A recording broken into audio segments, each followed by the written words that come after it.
नमस्कार। True history of Bharat अर्थात भारत का वास्तविक इतिहास नामक यूट्यूब चैनल पर आपका स्वागत है। पिछले व्याख्यान में हमने हड़प्पा मोहनजोदाड़ो से प्राप्त दो प्रसिद्ध मूर्तियों तथा कथित डांसिंग गर्ल व प्रिस्ट किंग की व्याख्या की थी तथा यह पाया था कि उक्त मूर्तियां देवी एकानमसा या योगमाया व श्री बलराम जी की हैं। वैसे तो देवी के अनंत नाम होते हैं, परंतु हरिवंश पुराण के आर्य स्तव में उनके कोटवी नाम को प्रमुखता दी गई है। यहाँ यह द्रष्टव्य है कि उक्त क्षेत्र में बलूचिस्तान में स्थित जो प्रसिद्ध हिंगलाज माता का मंदिर है, वहाँ की अधिष्ठात्री देवी का नाम भी कोटवी ही है। भारत में इनका प्रसिद्ध मंदिर वर्तमान में उत्तर प्रदेश के मिर्जापुर जिले में स्थित है, जहाँ वे माता विंध्यवासिनी के नाम से जानी जाती हैं। अब हम सिंधु सरस्वती सभ्यता से प्राप्त एक अन्य महत्वपूर्ण प्राप्ति तथा कथित पशुपतिशील का विवरण प्रस्तुत करेंगे तथा यह जानने का प्रयत्न करेंगे कि यह मुद्रा वास्तव में क्या है व पश्चिमी इतिहासकारों व पुरातत्वविदों ने इसकी किस प्रकार व्याख्या की है। मोहनजोदाड़ो में ही अर्नेस्ट मैके को एक महत्वपूर्ण प्राप्ति हुई थी, जिसे उन्होंने पशुपतिशील या प्रोटोशिवा कहा था। यह एक प्रकार के पत्थर जिसे स्टीटाइट कहा जाता है पर उकेरी गई है। इसका कालखंड 2350 से 2000 ईसा पूर्व निर्धारित किया गया है। जॉन मार्शल ने इसे शिव की आकृति माना तो डोरिस श्रीनिवासन ने इसे एक देवी अथवा दिव्य भैंस मानव अर्थात बुफेलो मैन माना है। मार्क्सवादी इतिहासकारों ने इसे अपने प्रिय नायक महिषासुर की मूर्ति माना है तथा आस्को परपोला, जिन्होंने सिंधु अथवा हड़प्पा लिपि को पढ़े बिना ही द्रविड़ या तमिल लिपि घोषित कर दिया है, के अनुसार यह किसी सामुद्रिक दैत्य या उसके किसी भृत्य अथवा नौकर की मूर्ति है। भारतीय इतिहास के इन महान विद्वानों की बुद्धि की बलिहारी है। हमने अपने प्रथम व्याख्यान में जिन अब्राहमिक व मार्क्सवादी पूर्व ग्रहों का उल्लेख किया था, यह सभी व्याख्याएं उसका पुष्ट प्रमाण है। यह न केवल इनकी इंटेलेक्चुअल डिसऑनेस्टी अर्थात बौद्धिक बेईमानी को प्रकट करती हैं, वरन इनकी एकेडमिक और इंटेलेक्चुअल इनकम्पिटेंस अर्थात अकादमिक व बौद्धिक अक्षमता का भी परिचायक हैं। कृपया इस मूर्ति के चित्र को ध्यान से देखें। इसमें एक मनुष्य की आकृति है जो पद्मासन की मुद्रा में बैठी है। इसके हाथ घुटनों पर रखे हैं तथा वक्ष पर एक नेकलेस या हार है तथा कमर पर एक अधोवस्त्र है। सर पर एक बड़ा सा टोप है जिसके दोनों ओर दो बड़े सींग हैं। वास्तव में यह मूर्ति न तो शिव जी की है, न ही महिषासुर की और न ही किसी समुद्री दैत्य की। वास्तव में यह मूर्ति सूर्य देवता की है, जिनका नाम आदित्य अथवा मिहिर है। इसके विषय में हम निम्न अकाट्य प्रमाण प्रस्तुत करते हैं। इतिहासकार इलियट व डाउसन द्वारा संपादित भारतीय इतिहास ग्रंथमाला के खंड 1 में प्रारंभिक अरब यात्रियों के भारत यात्रा व यहाँ के इतिहास व भूगोल का वर्णन है, जिनमें सिंध का विशेष रूप से उल्लेख है। मुल्तान उस समय सिंध का एक प्रमुख नगर था तथा यहाँ पर एक भव्य सूर्य मंदिर था। मुल्तान स्थित सूर्य मंदिर का उल्लेख सर्वप्रथम एक अरब यात्री अबू जैद ने किया है। यद्यपि इसकी तिथि तो प्राप्त नहीं होती, परंतु मसूदी नामक एक अन्य भूगोलवेत्ता से इसकी मुलाकात 916 ईस्वी में हुई थी। उक्त सूर्य मंदिर स्थित मूर्ति का स्पष्ट विवरण अबू इसाक अल इस्तखारी द्वारा रचित ग्रंथ किताबुल अकलीम में है, जिसका रचनाकाल 951 ईस्वी है।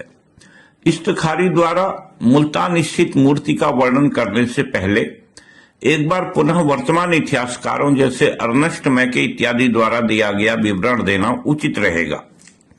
इसके अनुसार इसमें अर्थात मूर्ति में एक मनुष्य की आकृति है जो कि पद्मासन की मुद्रा में बैठी है। इसके हाथ घुटनों पर रखे हैं तथा वक्ष पर एक नेकलेस या हार है। इसके सर पर एक बड़ा सा कंटोप है जिसमें दो सींग बने हैं। अब आप इस विवरण की तुलना अल इस्तखारी द्वारा दिए गए वर्णन से करें, जो कि निम्न प्रकार है। The idol has a human shape and is seated with its legs bent in a quadrangular posture on a throne made of brick and mortar. Its whole body is covered with red skin like Morocco leather, and nothing but eyes are visible. Some believe that body is made of wood. Some deny this, but the body is not allowed to be uncovered to decide the point. The eyes of idol are precious gems, and its head is covered with a crown of gold. It sits in a quadrangular position on the throne, its hands resting upon its knees with the fingers closed, so that only 4 can be counted.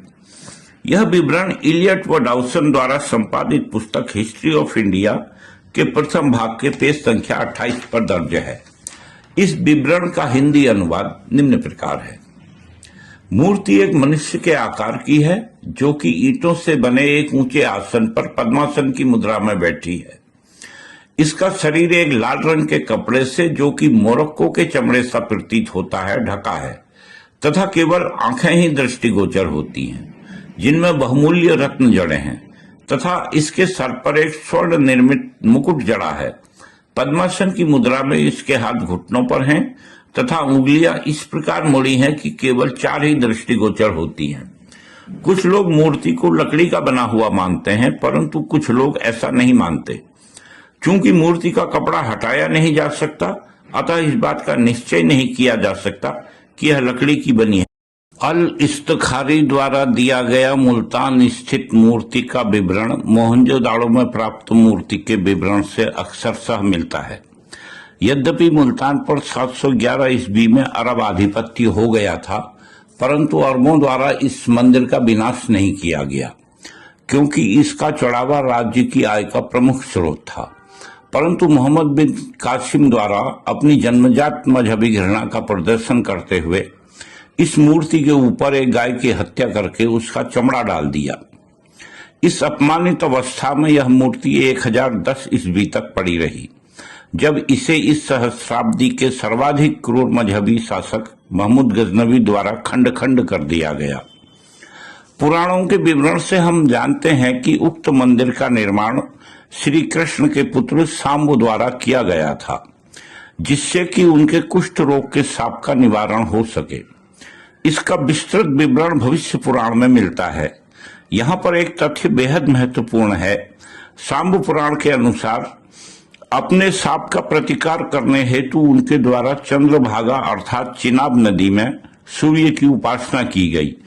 तब नदी में बहती हुई लकड़ी की बनी हुई सूर्य भगवान की एक मूर्ति उन्हें प्राप्त हुई, जिसे उन्होंने मंदिर में स्थापित किया, जैसा कि अल इस्तखारी भी कहता है।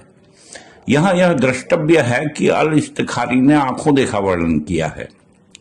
हड़प्पा उत्खनन, जो कि 20वीं शताब्दी में हुआ था, में प्राप्त एक सील का वर्णन अबू जैद नामक भूगोलवेत्ता ने 1000 वर्ष पूर्व 10वीं शताब्दी में ही कर दिया था।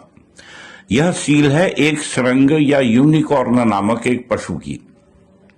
अबू जैद के अनुसार इस देश अर्थात सिंध में एक ऐसा जानवर पाया जाता है जिसके माथे पर एक सींग होता है तथा इस सींग पर एक मानवाकृति बनी रहती है। इसका नाम बुसान या कर्कदन है। यहाँ पर यह महत्वपूर्ण नहीं है कि एक सींग का जानवर होता है या नहीं।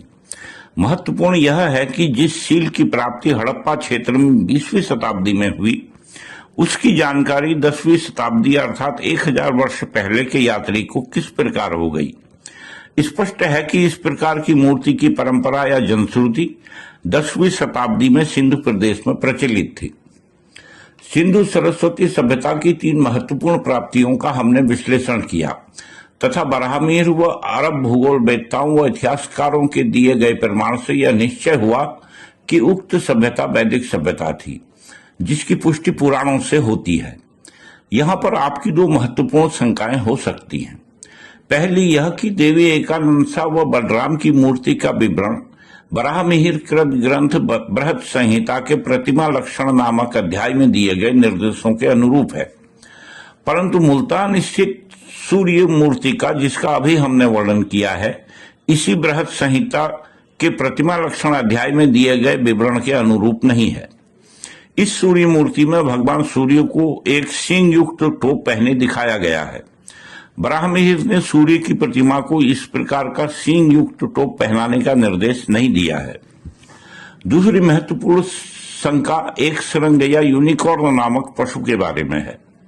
भारतीय परंपरा में इस प्रकार के पशु का सामान्यतया कोई आख्यान नहीं है, तब इसे वैदिक या सनातन कैसे कह सकते हैं?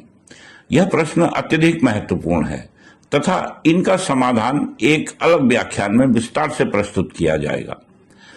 गुजरात राज्य के कच्छ जिले में स्थित खतिया नामक ग्राम में केरल विश्वविद्यालय के पुरातत्व विभाग को वर्ष 2015 में उत्खनन के दौरान 26 कब्र या शवों के अवशेष प्राप्त हुए थे। इनमें शवों के साथ मुख्य रूप से मिट्टी के बर्तन, कुछ अन्य सामान जैसे करछी या बड़ा चमचा, जिसे अंग्रेजी भाषा में लेडल कहते हैं, तथा शंख व कौड़ी इत्यादि प्राप्त हुए थे। इनमें सबसे महत्वपूर्ण प्राप्ति है शव के साथ शंख का मिलना, जिसका वैज्ञानिक नाम टर्बिनेला पाइरम है। संपूर्ण गुजरात क्षेत्र में जहां कहीं भी शवों के अवशेष प्राप्त हुए हैं, वहां पर शव के साथ कौड़ी अर्थात छोटे आकार के शंख के अवशेष भी अवश्य ही प्राप्त हुए हैं। अब आप इसे आश्चर्यजनक कहें या दुर्भाग्यपूर्ण, भारतीय पुरातत्वविदों ने शव के साथ शंख की प्राप्ति पर कोई विचार ही नहीं किया है। या तो वे भारतीय परंपराओं से अनभिज्ञ हैं या जानबूझकर एक खास एजेंडे के तहत इसकी उपेक्षा कर दी गई है। निश्चय ही यह उनके द्वारा सोच समझकर किया गया दुष्कृत्य है, क्योंकि उन्हें सिंधु सरस्वती सभ्यता को वैदिक सनातन धर्म से अलग करके दिखाना है तथा वैदिक या सनातन धर्म को विदेशी बताना है। भारतीय इतिहास के सबसे महत्वपूर्ण स्रोत अर्थात पुराणों को वो पहले ही माइथोलॉजिकल अर्थात काल्पनिक इतिहास कहकर खारिज कर चुके हैं, जिससे कि भारतीय विद्यार्थियों को उनके गौरवशाली इतिहास से अलग किया जा सके। प्रसिद्ध विचारक जॉर्ज ऑरवेल का कथन है कि किसी राष्ट्र को नष्ट करने का सर्वाधिक प्रभावशाली उपाय है उस राष्ट्र के इतिहास तथा उसके निवासियों की इतिहास की समझ का नामो निशान मिटा देना। महाभारत के वन पर्व के अध्याय 101 के अनुसार वृत्रासुर के वध के बाद शेष असुर समुद्र में छुप गए तथा आगे की कार्यवाही पर विचार कर इस निर्णय पर पहुंचे कि जो भी विद्वान व तपस्वी हों पहले उनका वध कर देना चाहिए, अर्थात ज्ञान की परंपरा को नष्ट कर देना चाहिए।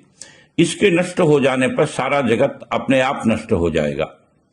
चाहे असुरों का निष्कर्ष हो या जॉर्ज ऑरवेल का विचार, भारतीय इतिहास लेखन क्या इसी के अनुरूप नहीं हो रहा है? अब हम पुनः अभिवर्णित खतिया ग्राम में प्राप्त कब्रगाह के विषय पर आते हैं। यहाँ प्राप्त शव किसके हो सकते हैं? इसका उत्तर हमें शिव पुराण ग्रंथ के कैलाश संहिता के अध्याय 20 व 21 में मिलता है।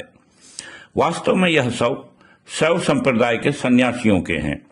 कैलाश संहिता के अध्याय 20 व 21 में यति अर्थात शैव सन्यासी के अंतिम संस्कार की विधि का विस्तृत वर्णन है। शिव पुराण का निर्देश है कि जो मुक्त यति अर्थात शैव सन्यासी हैं उनका दाह संस्कार नहीं होता, मृत्यु के बाद उनका भूमि संस्कार किया जाता है। इसकी विधि इस प्रकार है।